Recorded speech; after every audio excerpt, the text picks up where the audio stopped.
ஓம் சாந்தி 21/5/2026 வியாழக்கிழமை. வாணி தரும் வசந்தம். இனிமையான குழந்தைகளே, ஸ்ரீமத் படி நடந்து அனைவருக்கும் சுகத்தை கொடுங்கள். அசுர வழிப்படி துக்கத்தை கொடுத்து வந்தீர்கள். இப்போது சுகத்தை கொடுங்கள், சுகத்தை பெறுங்கள்.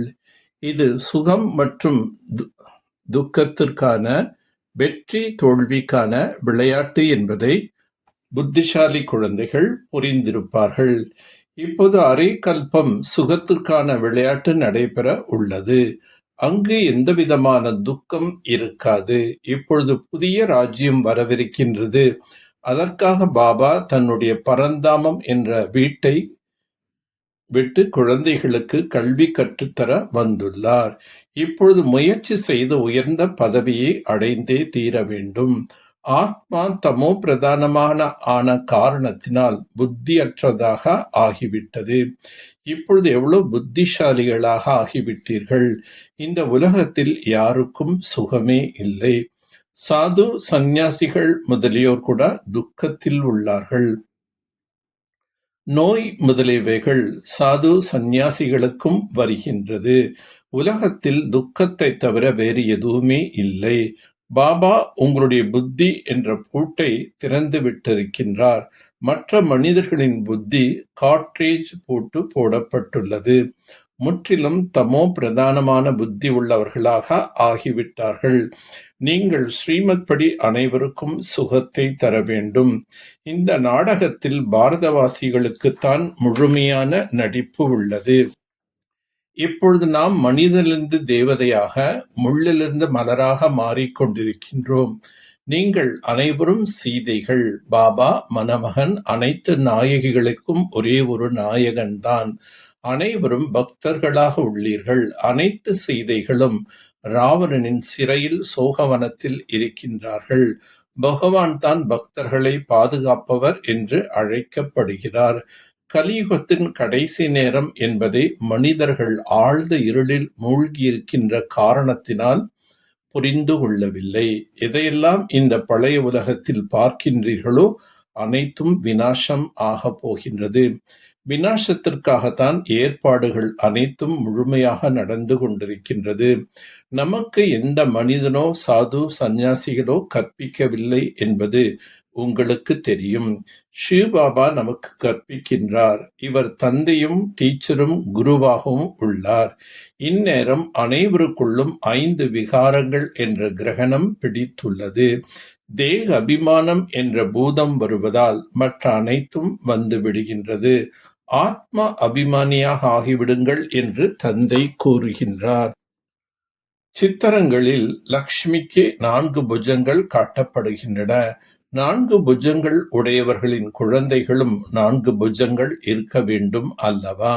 ராதா கிருஷ்ணன் தான் சுயம்பரத்துக்கு பின்னர் லக்ஷ்மி நாராயணன் ஆகின்றார்கள். எனவே தான் இளவரசன் கிருஷ்ணர், இளவரசி ராதை என்று சொல்லப்படுகின்றது. சுயம்பரத்துக்கு பின்னர் மகாராஜா மகாராணி என்று கூறப்படுகின்றது. அனைத்து பிரம்ம குமாரிகளும் சிவ தந்தையிடமிருந்து ஆஸ்தி பெற்று கொண்டிருக்கின்றோம். சிவ பாபாவிடம் விகாரங்களை தானம் செய்த பிறகு ஒருபோதும் திரும்பி பெறக்கூடாது. தேக அபிமானம் என்ற பூதத்திடமிருந்து தன்னை காப்பாற்றிக் கொள்ள வேண்டும். இந்த பூதத்தினால் தான் அனைத்து பூதங்களும் வந்து விடுகின்றது.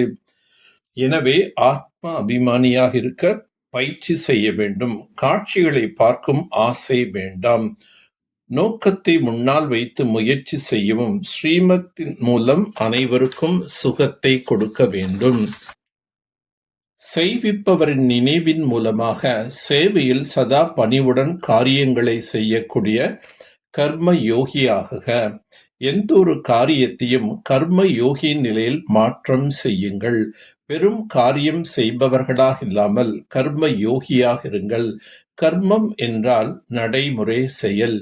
யோகம் என்றால் பரமாத்மா இறை நினைவின் பொருட்டு இருப்பது. இரண்டுக்கும் இடையே சமநிலை இருத்தல் வேண்டும். உடல் ரீதியான தேவைகளை கவனிக்கின்றேன் என்று ஆத்மாவுக்குண்டான தேவைகளை மறந்து விடாதீர்கள். எந்த ஒரு காரியமாக இருந்தாலும் அது ஈஸ்வரிய சேவைக்கானதாக இருக்கட்டும். இதற்காக சேவையில் நான் ஒரு கருவி என்ற நினைவிருந்தால், நான் செயல்படுபவன் என்ற மந்திரம் சதா நினைவில் இருக்கட்டும். செய்விப்பவரின் நினைவை மறக்கவில்லையெனில் சேவையில் எப்போதும் பணிவு என்பது நிறைந்திருக்கும். சேவையிலும் உறவு தொடர்புகளிலும் தடைகள் ஏற்படுவதற்கான காரணம் பழைய சம்ஸ்காரங்களே. அந்த பழைய குணங்களின் மீது வைராக்கியம் வையுங்கள். அனைத்தை விட உயர்ந்த சிம்மாசனம் பாப் தாதாவின் இதய சிம்மாசனதாரி ஆகுவதாகும். ஆனால் இந்த சிம்மாசனத்தில் அமர்வதற்கு முதலில் உங்களது அசைவற்ற சீரான மனோநிலை என்ற சிம்மாசனம் தேவை. அழிவற்ற சிம்மாசனத்தில் அமரும் பயிற்சி இருந்தால்தான் உங்களால் அந்த ஏக்ரஸ் நிலையடைய சிம்மாசனத்தில் நிலைத்திருக்க முடியும்.